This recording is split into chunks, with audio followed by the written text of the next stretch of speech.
Onofrio Rota, segretario della CISL del Veneto, unica organizzazione ad oggi di rappresentanza dei lavoratori in questo Arsenale 2022, lo ha detto anche nel suo intervento, è importante che i lavoratori ci siano per rappresentare le istanze di un Veneto e finalmente sembra che con la grande partecipazione che c'era oggi, ci sia un'attenzione da parte della politica anche nazionale ad avere un obiettivo comune. 10 organizzazioni parlamentari, il governo con Pierpaolo Baretta, si apre una buona stagione forse.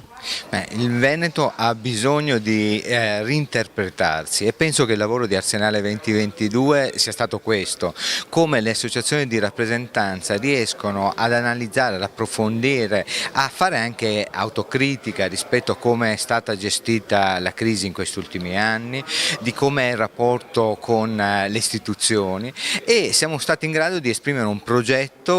che mette insieme esperienze, mette insieme visioni, mette insieme proprio una visione strategica del Veneto.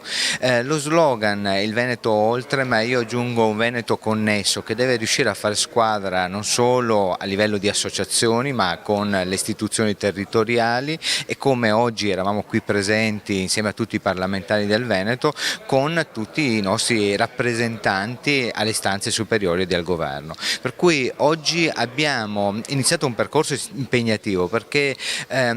questo percorso adesso prevede azioni molto concrete. Uno, siamo un'associazione che devono fare un lavoro al proprio interno, e per cui la scuola di rappresentanza è sicuramente strategica per tutti, ma noi abbiamo, per far ripartire l'occupazione e dare futuro ancora più stabile alle nostre imprese, dobbiamo fare un ragionamento serio e immediato sulle infrastrutture in Veneto. Questo tema che oggi è anche emerso con determinazione. Io penso che ci siano le condizioni,